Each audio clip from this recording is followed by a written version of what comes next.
Hai Guyes, ketemu lagi sama aku Via. Kalian apa kabar? Kali ini aku bakal ngebahas satu film fantasi petualangan nih. Menceritakan sebuah keluarga yang baru aja pindah ke rumah tua hingga menemukan jalan menuju dunia lain yang penuh misteri. Bahkan ada monster yang tak kasat mata. Ih, bikin greget. Judul filmnya The Spiderwick Chronicles dirilis tahun 2028. Penasaran? Kuy, langsung aja kita ke ceritanya. Terlihat Arthur Spiderwick sedang terburu-buru menyelesaikan buku. Menyimpan banyak rahasia tentang peri dan monster yang ia temui, buku ini sangat menarik perhatian Raja Monster yang mengerikan bernama Molgarath. 80 tahun kemudian, Helen Grave bercerai dengan suaminya. Terpaksa harus pindah rumah, membawa ketiga anaknya yaitu Mallory, si kembar Simon dan Jared ke rumah tua yang sebelumnya ditinggalin sama Lucinda, anak perempuannya Spiderwick. Jared mulai merasakan keanehan. Ia menyadari setiap jendela ditaburin garam dan rumah itu penuh dengan persediaan madu bahkan saus tomat. Mereka sempat cekcok nih karena kunci mobil milik ibunya dan medali milik Mallory tiba-tiba aja hilang. Semua menuduh Jared sebagai pelakunya karena emang biasanya yang paling usil si Jared ini. Jared mulai mendengar suara-suara aneh dari dalam tembok. Karena penasaran, ia mulai memukul tembok dengan tongkat sapu sampai tembok rumah itu berlubang. Ibunya pun menjadi semakin kesal kepada Jared nih. Jared menjelaskan kepada Mallory dan Simon kalau ada sesuatu yang berkeliaran di dalam tembok. Mallory juga mendengarnya dan memukul tembok rumah hingga mengalami kerusakan yang lebih parah. Ternyata tembok itu sengaja dipasang untuk menutupi sebuah katrol penarik makanan yang mengarah ke sebuah ruangan rahasia di lantai atas. Dan akhirnya mereka menemukan barang-barang yang hilang. Habis ngebersihin sampah yang berserakan, saking penasarannya, Jared pun naik ke ruangan rahasia menggunakan katrol makanan itu. Ia menemukan sebuah peti yang logonya cocok dengan kunci yang ia temukan saat bersih-bersih tadi. Langsung aja petinya dibuka. Saat membongkar petinya, Jared menemukan sebuah buku dengan surat peringatan. Tiba-tiba, penghuni rumah tak kasat mata itu pun marah dan mengejar Jared. Jared pun kembali ke kasurnya dan mulai membaca surat itu. Diperingatkan, siapapun yang membuka segel buku itu harus siap akan konsekuensinya untuk mempertaruhkan hidupnya. Tetap aja si Jared membuka segel buku misterius tersebut. Benar saja, begitu segel itu dibuka, angin kencang langsung menerpa wajah Jared dan terdengar suara auman monster yang mengerikan.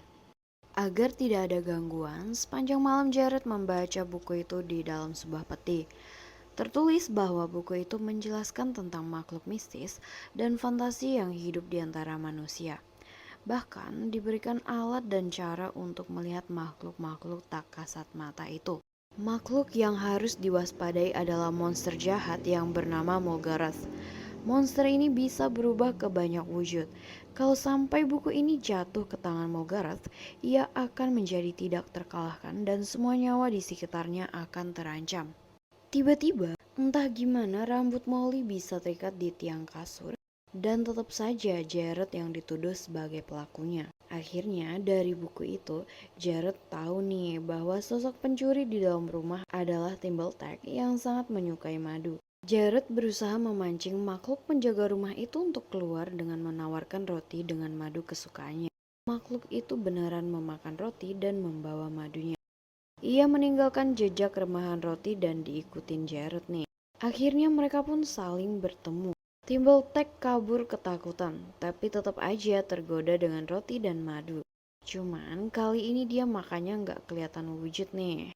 Si Jared bingung dan bertanya, kok dia nggak bisa lihat Timbertake lagi?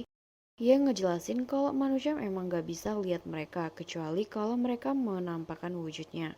Timbertake jadi murka, seketika langsung berubah jadi goblin. Pas dia ngeliat buku yang ditunjukin oleh Jared, dia bilang Arthur Spiderwick berpesan agar melindungi buku itu dan tetap harus berada di dalam lingkaran. Sekarang, Molgarath dan anak buahnya mulai mengincar Jared untuk mendapatkan buku itu, tapi para goblin ini malah salah menculik Simon yang wajahnya sangat mirip dengan Jared. Dengan membawa buku asli, Jared langsung aja bergegas ke hutan ngikutin suara teriakannya Simon nih. Dengan bantuan batu berlubang dari Arthur, Jared dapat melihat kumpulan goblin jahat dan Simon yang dikurung dalam sangkar raksasa. Jared juga bertemu dengan goblin bernama Hawksquell yang juga disandra. Mereka juga membuat kesepakatan kalau Jared melepaskan Hawksquell, goblin ini juga akan membantu menyelamatkan Simon. Terus Hawksquell ini meludahi mata Jared. Jijik banget. Ternyata, ludah jenis Hobgoblin ini membuat mata bisa melihat goblin secara langsung. Para goblin akhirnya memanggil Mulgaras.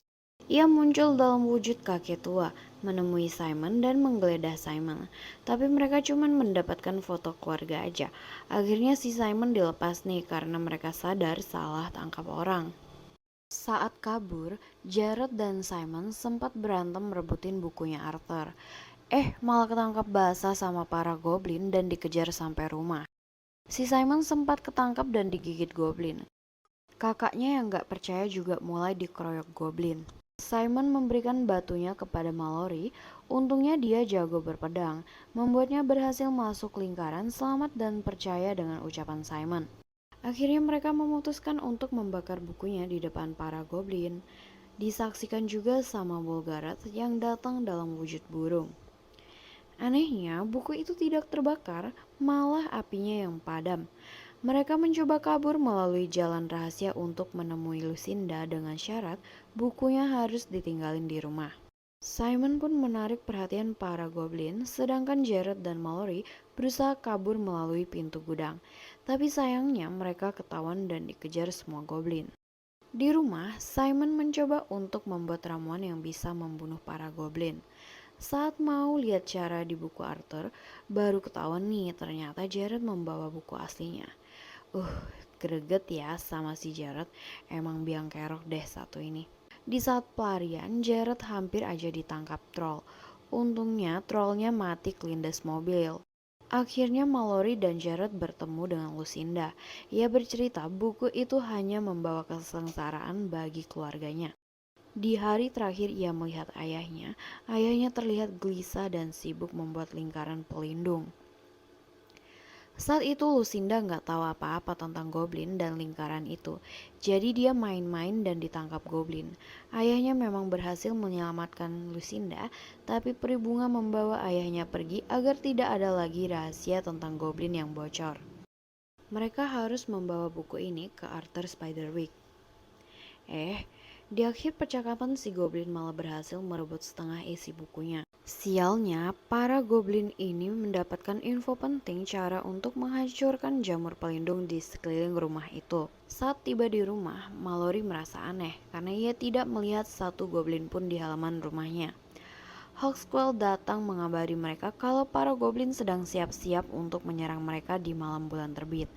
Nah, si Hawksquell yang doyan banget makan burung, kesenangan banget tuh ketemu rumah burung. Dia jadi berminat untuk bersembunyi dan menyerang dari sana. Jared mulai gelisah dan berusaha ngehubungin ayahnya. Sayangnya nggak pernah direspon. Di sini Jared baru tahu dari Mallory kalau ayahnya ini nggak akan datang karena ayahnya udah bahagia sama yang lain. Akhirnya mereka mencoba untuk memanggil binatang peliharanya Arthur, yaitu Griffin. Katanya dimanapun Arthur berada, hewan ini bisa menemukan majikannya. Timbertake menyuruh mereka untuk menaiki Griffin dan membawa buku itu kepada Arthur. Mereka bertiga pun berangkat dan berhasil bertemu dengan Arthur.